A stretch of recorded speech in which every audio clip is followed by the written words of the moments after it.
Lose your weight with Kiara LaShae. What waste with Kiara LaShae? Don't be so whack, don't be so sad.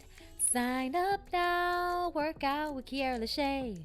And if you need a little help, get this ISOT, this NutriBurst, and all other TLC products to aid in your healthy lifestyle journey. Hey everybody, what's up? It's your girl Bondy Blue, and I am back for the series finale of Greenleaf. Y'all, I cried like the first half of the show. I mean, I watched it twice and I cried both times. I was like, why did it have to happen like this? So the episode starts off with May having her last moments with Bishop on, her own. And he's laying there, gone, dead, in his silk pajamas, and she takes the ring he was going to put on her finger out of the box, and she puts it on her finger, and then she walks out of the room to go and tell everybody what has happened. Grace is in her room talking to Sophia, and Sophia is saying how it's not a big deal about the pictures. And Grace is like, well, you want to switch schools. Kind of seems like a big deal. She gets a phone call from a lady named Anne Halloway. She was trying to hire Grace for 2020 before she came back home, okay? And now she's going to be blowing up Grace's phone this entire day trying to get her to agree to come in work for her in New York at New York 1. While Grace is on the phone with Anne, she turns around and she sees May standing in the doorway. And then the next thing we see is everybody laying in a bed with Bishop's body, all with their hands on him in some way or another, with tears running down their faces.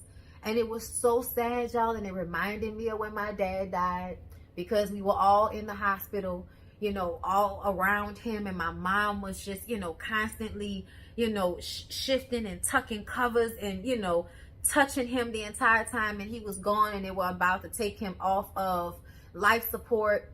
And I don't know what happened in that moment, but it just made me feel like, okay, you have to take care of things now. Like, my mom was in such disarray, even calm, understanding of what was happening, but still in disarray. And I just felt the need to tap into, okay, now it's time for you to handle things. And that's, kind of the mode I went into when my dad died. But after we see this shot of them all on the bed, we see the funeral. They are lowering his body into the ground on the property. And Charity is singing this song, y'all. If I can help somebody, my living shall not be in vain. Y'all got to go talk to Roxanne for that one, okay? Because I don't know that one, all right? But I know Charity sang that for their God, okay? And as everyone is saying their goodbyes, they join in together to sing the song. And the sound of all of their voices together, even hearing Jacob's voice low like that, y'all, it really made me feel some type of way. Like, I was in this boo-hoo crying, okay? Just, what I'm saying, 2 times in a row watching this scene. I mean, I think that there are few things that we can say are perfect on this show. This sequence of events following Bishop's death, perfectly done. We did not need to sit in it for that long. We didn't need that much reverence for what had happened. We needed to see him lowered into the ground. The song touched us on such a deep level. I mean, Lynn Winfield acted her entire ass off, okay? In the series as a whole, but in this last episode, the quiet pain and tiredness of a woman who has just lost her husband, y'all, she hit the nail on the head, okay? Like, as much as Lady May, is someone of a grandiose language, she was so quiet during this episode, and I think it spoke to what it feels like when you lose your husband. There's a tiredness that happens. And the only reason that I feel it is because I watched my mom go through it. You know what I'm saying? And being, an empathetic person, I feel like I understood what she felt. You know what I'm saying? Not completely, because, you know, he was my dad, not my husband. But I still feel like I could feel her physical tiredness and the ache of it all. You know what I'm saying? So watching Lady Mae this episode, I was just in awe, really. In awe of Lynn Winfield. When they walk back up to the house and Lady Mae is holding Jacob's hand and she reaches back for Carissa and they walk together back up to the house, you guys. Oh my God. The shot of them walking. Y'all know what it reminded me of? It reminded me of The Color Purple. I don't know if y'all saw, but on The Color Purple, they were always walking in groups down a long road. Okay? I mean, for black folks in the 20s, I guess there was no other way to get home safely.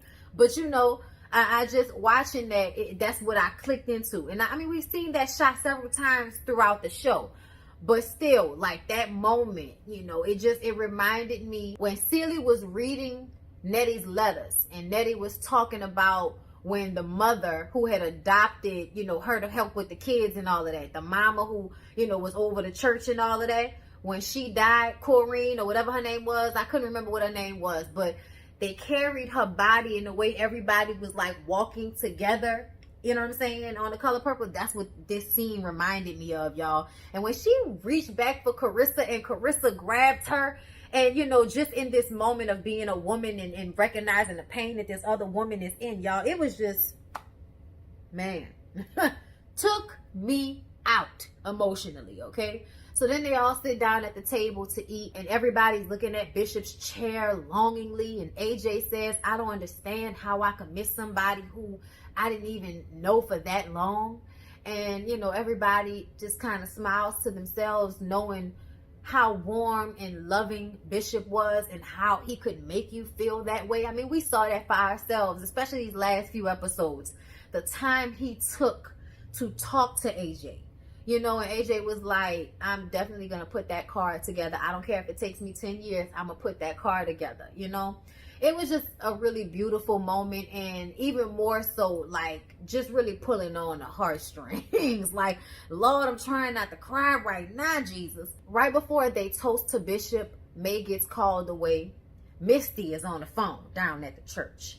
Apparently everybody, and that's everybody, all the deacons and deaconesses, except for Connie, because apparently she's been kicked out of the church. Okay, you brought H&H and they, you know, evil white devil thing to our church. And Quincy, you brought that to our church, so now we done kicked you out. Okay, Misty asked Lady Mae if she will speak Sunday, speak about Bishop, speak about what they've all been through, the trials and the tribulations, and what they have learned coming out on the other side of this. Because y'all know everybody, Phil, all of them are gone. Okay, of course, Lady Mae agrees to this.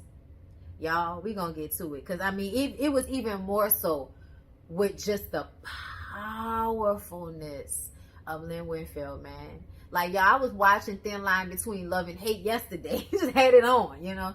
And, you know, just watching her as an actress. I mean, from Ladies Brewster Place, like, I remember when she was in that, you know what I mean? To not like, oh, God, what a wonderful, wonderful, wonderful career. This is like a cherry on top of the cake, though, this role. So y'all, Grace, AJ, and Noah go and look at this property that Noah wants to purchase for he and AJ. And of course, he extends that invitation to Grace one last time if she will come and live with him and them, you know, until she figures something out, since it's still in the plan for Lady Mae to give Tara and the Skanks the house. AJ is getting off of a phone call with his doctor's office. Apparently his T-cell count is up, whatever it was. You know, I'm just going to suppose it was his T-cell count.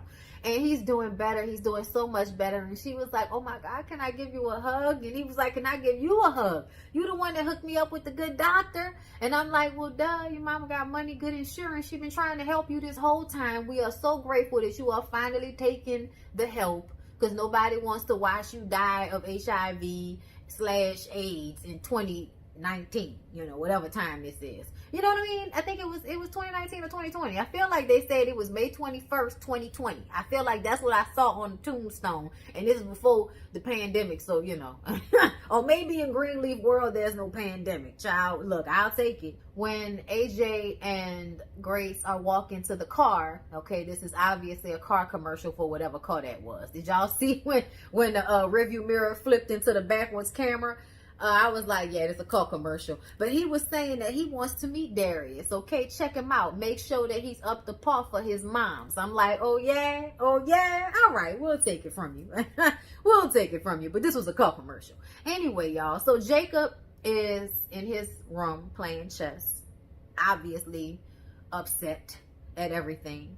And Carissa is just coming from laying baby, the baby Jacob down, Winky, whatever, laying him down. Child, we ain't never seen him or nothing. I said, y'all gonna stop cutting corners like this, okay? It's a corner cut. We ain't got time to have these kids in here crying and shit. He in the other room the whole time. She asked if she can leave him there while she goes to look for another place. Apparently, she's not staying at her mom's. She's staying at her school. And I was like, child, what is the relationship like with that mama? I'm mad we never really got to... Did we get to see Carissa's mama? I don't know. I just started watching Greenleaf over again. So we gonna see. I'm on episode 3. So I'm gonna rewatch the whole thing. He asked her if she wants to stay the night instead of getting a hotel. And she says that she doesn't want to confuse him, the baby, nobody. So she gonna go ahead and go. I said, yeah, girl, that's what's best for everybody. Because he looked like he, needs somebody to hold and poke. So then we see the kids, Zora, Sophia, and AJ, talking about death and what it must be like, to basically wake up dead. And they go through whatever scenario they think might happen. Yeah, I don't know. But what I do know is that my family who went before me, they'll be there. That's what I do know. I know that even before I'm gone, they'll be coming to see me. So, because that's what happened with my grandmother.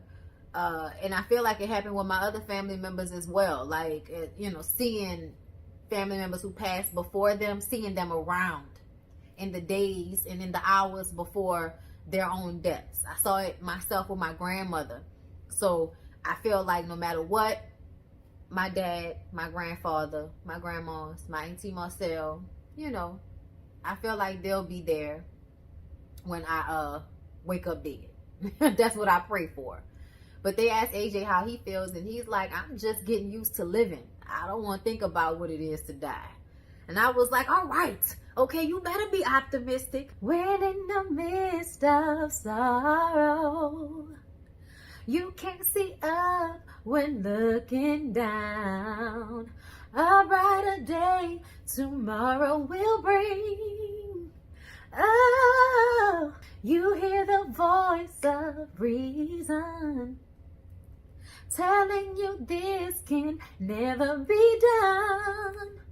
No matter how hard reality seems, just hold on to your dreams, yeah. You will always pass the test as long as you keep your head to the sky. You can win as long as you keep your head to the sky. Be optimistic. Come on now, y'all. Be optimistic out here today. So, y'all, then we see Darius and Grace laid up together talking about this job in New York. She doesn't want to go. She got all this stuff going on with her family. AJ is just back in her life. What's going to happen with her and Darius? Like, I can't just be going to New York, And Darius says, AJ has Noah. Your family is going to be okay. And if you would like me to, I will accompany you to New York. I mean, he ain't got no job. You can blog from anywhere, Darius. Okay, I know. Grace says, you'll follow me to New York? He says, no, I will accompany you to New York. Okay, very different things. I'm a grown-ass man. That's what that was.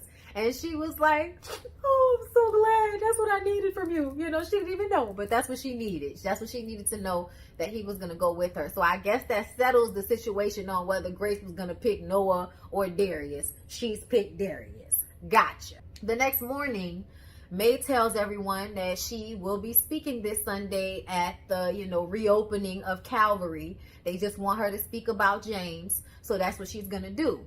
Of course, they're feeling like this is the gates opening to her being in charge of the church again. So while they're having this discussion, Grace is getting phone calls from Anne, trying to get her to come and see about New York in this job, but she doesn't know what to do.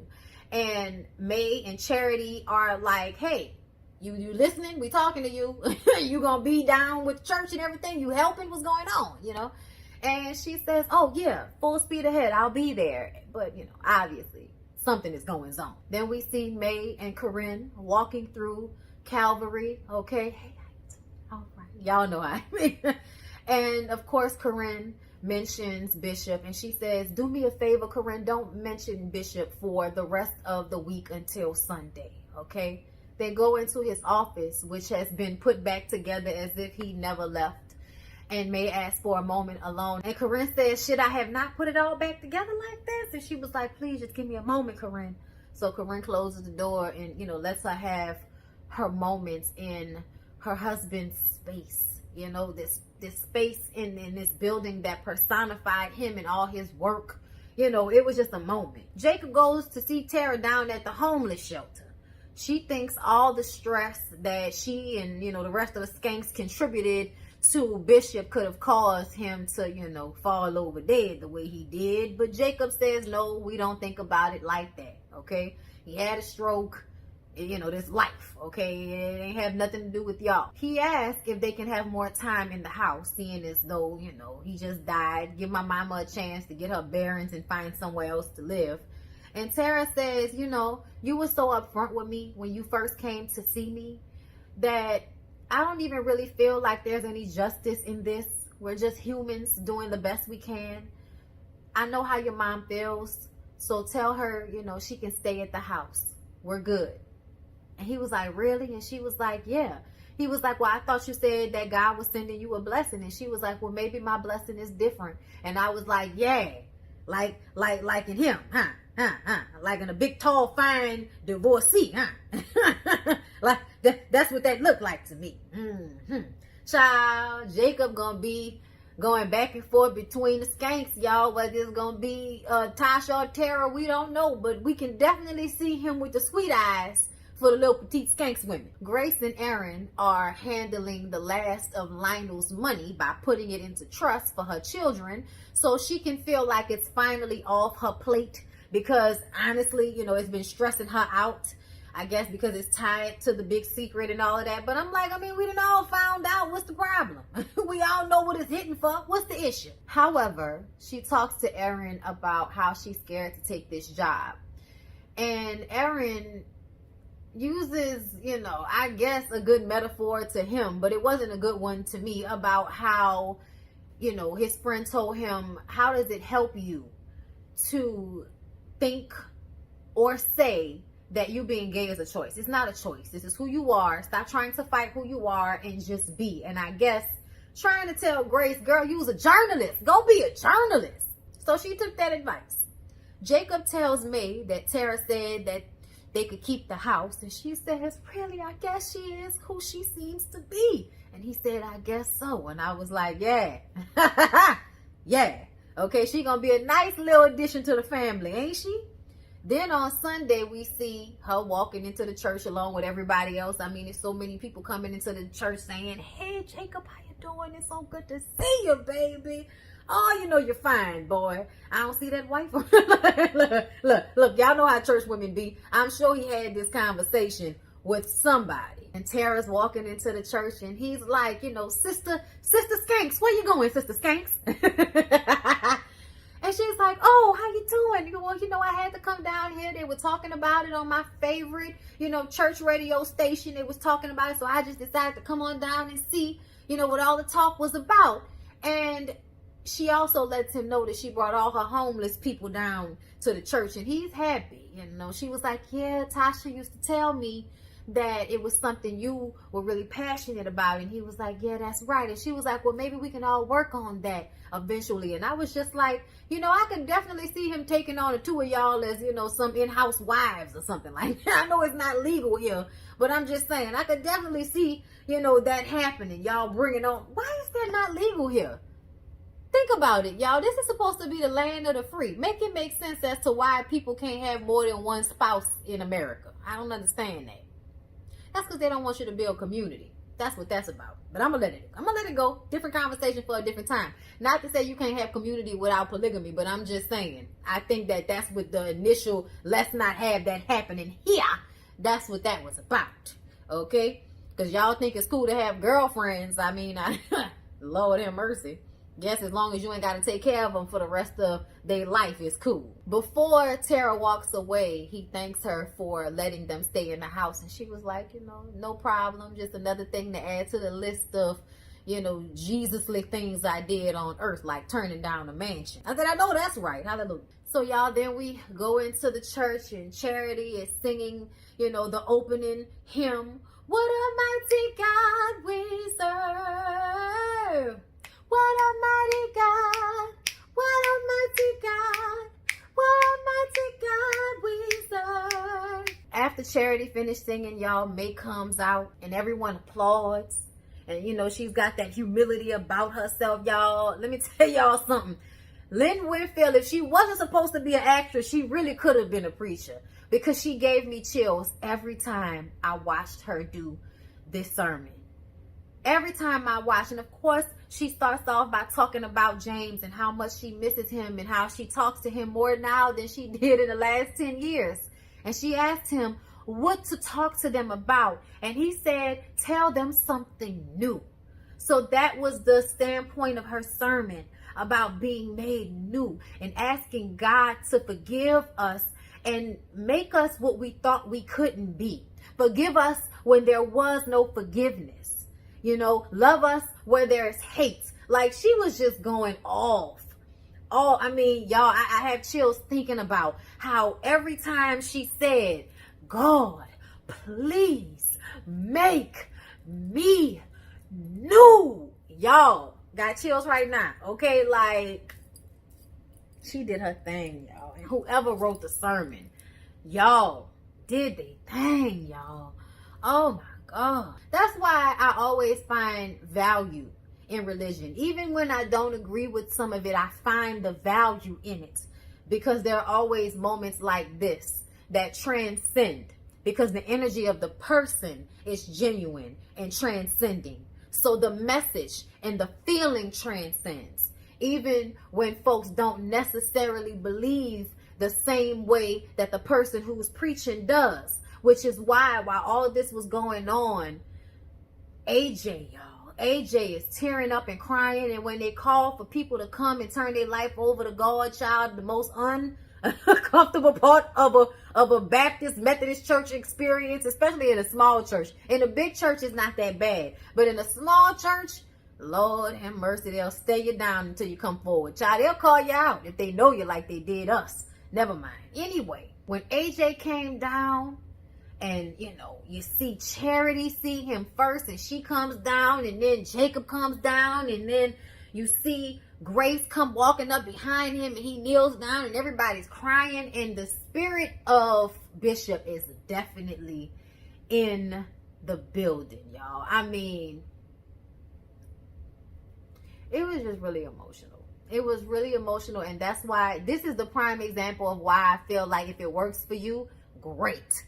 Okay, I don't down anybody's, decision on what, religion they choose to worship, however they choose to do them, because at the end of the day, everybody is different, and what works for you, works for you. You know what I'm saying? And this is something that definitely worked, okay, in this moment for everybody. It was just, oh, Lord, it was beautiful. And did y'all hear when Sophia told Grace, Mom, I think your work here is done? When she said, I was just like, oh, full circle, Jesus, full circle, Jesus.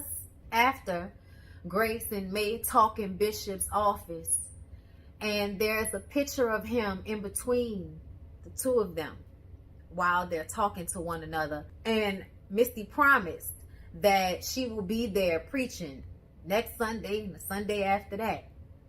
So Lady May got the church back. But the way Lady May is sitting in this chair, humble and wanting her daughter to be there with her versus what we saw the first season, the juxtaposition is beautiful, really. Grace tells her she has to go, and May says, no, I need you. And Grace says, It's your time, mama, and it's my time. Let's trust in God that he got us. And I was just like, oh, just really had me all in my emotions, y'all. And then Grace says goodbye to everyone on the stairs. You know, the first person she says goodbye to is Jacob. Apparently, Zora plans to go down to New York, and if Grace gets the job, she'll keep an eye on Zora for her. And we all know she's gonna get the job. So basically, Zora is going to New York. When Grace walks up to Charity and asks her to look after Sophia, she's not as good as she looks. I know that's right. Charity, you might know something about that. But Charity says, you have been the best sister, and I love you. And God has something in store for you, something new. Y'all, it was what we had been waiting for so long. It was finally seeing Charity be the woman that I think God called her to be, confident and aware of her greatness in such a way that she can finally see her sister for who she's been this entire time, and somebody that really loves her. And y'all, that touched me so much. And then when she walks up to May, and May says what she said on the first episode, thank you for sowing discord in the fields of my peace. They needed it. I said, yes, they did, Lord, because it was all built on a lie. Hallelujah. Okay. And the way May seems light, even in the heaviness of being a widow, the lightness of getting everything God had set out for you to have, you know, like the realization that you have finally gotten what you knew was yours, but you had to have this awakening in your mind and in your spirit, and you had to pull back all these onion peel layers, and there was some crying and fighting and cutting up along the way, but you finally got to this place that you've been waiting to get to all this time. Like, oh my God, it was beautiful, specifically for May and Grace. So to see them, you know, say their goodbyes, you know, and then we see Grace get in the car and ride away, and the driver says to her, oh, you Grace, you passed the Grace Greenleaf. And she says, not anymore. And he says, well, I hope that's all right with the Lord. She says, me too. And she looks back. And there will be a spinoff. I didn't see a preview for the spinoff. Maybe I missed it, but there will be a spinoff. And I can't wait to see it because I need more of these characters. Thank you. Thank y'all, Greenleaf people. We love y'all. We appreciate y'all. Y'all gave us life. And we really needed this at this point in time specifically. So thank you. And I hope y'all enjoyed the review. Please don't forget to like, comment, and subscribe. I love y'all, and I'll see y'all in the next one.